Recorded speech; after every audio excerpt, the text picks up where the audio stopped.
चली अमेरिका। निधि का नेचर बचपन से ही शर्मिला था। वो ना ज्यादा लोगों से बात करना पसंद करती और ना ही ज्यादा मिलना जुलना। निधि, ये पैसे ले जरा और बाजार से चीनी तो ले आ। नहीं माँ, मैं नहीं जाऊंगी, मुझे शर्म आती है, आप ही चले जाओ ना।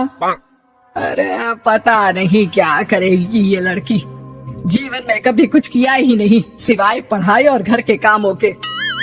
इसकी शादी भी आसपास ही कहीं करवा दो, दूर जाकर इसका गुजारा कैसे होगा। निधि सुनती सबकी, समझती भी, लेकिन चुप करके रह जाती। एक दिन पिता के दोस्त अपने परिवार के साथ निधि के घर खाने पर आते हैं। उनकी बेटी बहुत ही स्मार्ट होती है। निधि बेटा, वीणा के साथ बात करो, देखो अंकल की बेटी भी आई है उनके साथ। निधि वीणा के साथ वहीं बैठ जाती है। चलो ना अंदर चलते हैं, यहाँ कहाँ बड़े लोगों के बीच बैठे। निधि माँ की तरफ देखती है और अंदर चली जाती है। वैसे मैंने ना अपना चैनल खोला है, तुम सब्सक्राइब करना उसमें। मैं ना ब्यूटी और फैशन की बात करती हूँ, ये देखो। ओह, इतने सारे लोगों के सामने तुम कैसे इतना बोल लेती हो? मुझे तो बहुत शर्म आती है। अरे शर्म कैसी? खैर, सीधी सादी सी निधि, उसकी शादी हो जाती है राकेश से। राकेश एक स्मार्ट लड़का था, उसे घूमना फिरना पसंद था, लेकिन निधि का शर्मिला व्यवहार वो समझ जाता है। अरे निधि, घर से बाहर क्यों नहीं निकलती? लोगों से मिला जुला करो, तभी तो पता चलेगा ना कि दुनिया कैसी है। क्या करना है पता करके? शादी से पहले पापा और अब आप। ठीक है ना, मुझे ज्यादा दुनियादारी में नहीं पड़ना। निधि की जिंदगी ठीक ठाक चल रही थी। उसके 2 लड़के होते हैं, दोनों को वो पढ़ाती लिखाती, उनका ख्याल रखती। निधि, 25 साल हो गए शादी को, दोनों बच्चे सेटल हैं।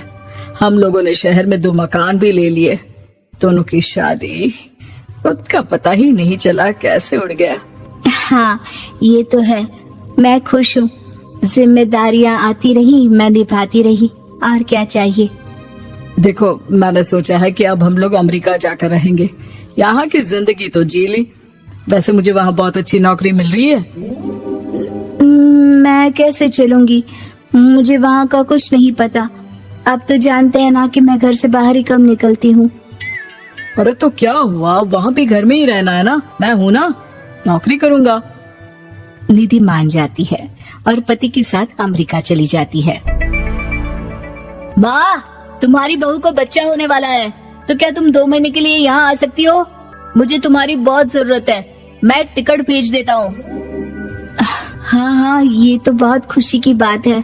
मेरा भी मन सबसे मिलने का कर रहा था, पर क्या माँ पर? अब मैं आऊंगी कैसे? पापा से बात करती हूँ। देखो माँ, प्लीज बहाना मत बनाना, तुम जानती हो ना इस वक्त में मैं किसी पर भरोसा नहीं कर सकता हूँ। निधि पति को सारी बात बताती है। क्या आप भी चलेंगे?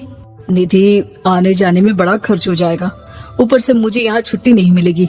बहू पर वक्त ऐसा है कि तुमको तो जाना ही पड़ेगा। मैं अकेले दुकान तक तो नहीं जा पाती, इतनी दूर भारत कैसे जाऊंगी, मुझसे नहीं होगा। लेकिन सबके कहने पर निधि को जाना ही पड़ता है।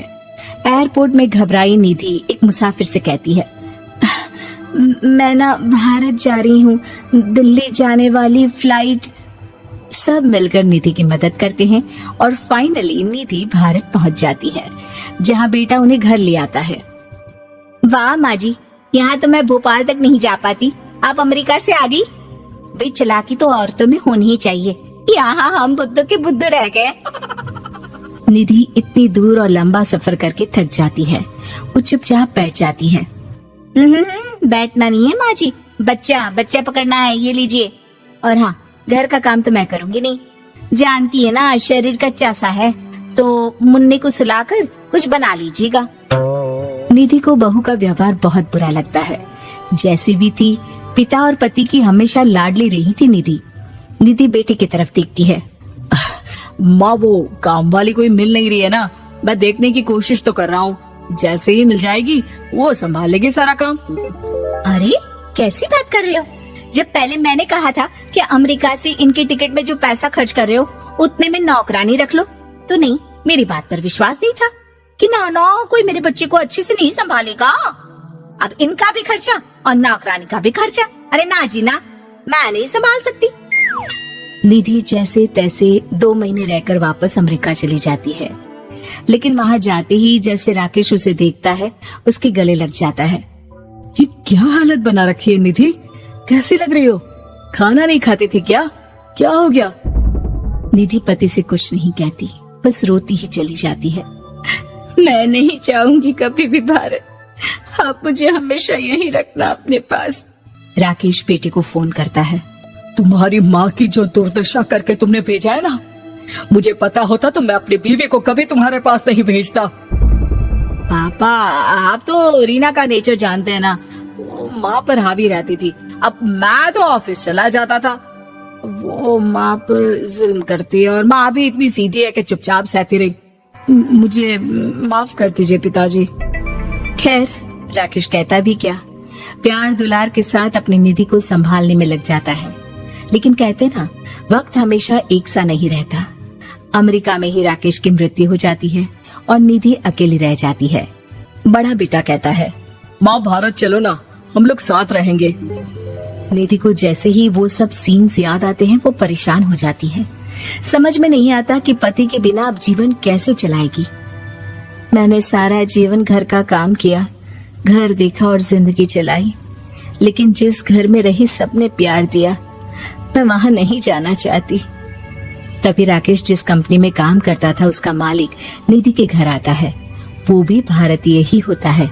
दीदी, राकेश ने आपके बारे में बताया था। जब से आप भारत से लौटी थी उसे आपकी बहुत चिंता रहती थी, इसलिए उसने मुझसे कहा था कि कभी अगर वो ना रहे तो मैं आपको ये पैसे दे दूं। और हाँ, हम लोगों की कंपनी में आपके लिए नौकरी भी है। निधि पति के पैसे देखकर मन में तसल्ली करती है और नौकरी के लिए हाँ कर देती है। अरे पागल है क्या माँ, कैसे नौकरी करोगी? ये अमेरिका है, दिल्ली नहीं। वहाँ तो तुम घर से निकल भी नहीं पाती थी, यहाँ कैसे? मेरे पति, मेरे पिता मुझे खुश देखना चाहते थे। वो लोग जब तक थे मुझे किसी चीज के लिए ना फोर्स किया, ना कभी कमी होने दी। पर अब मुझे जीवन जीने के लिए घर से निकलना ही होगा। बेटा, तुम तो अगली फ्लाइट से भारत लौट जाओ, मैं यहीं खुश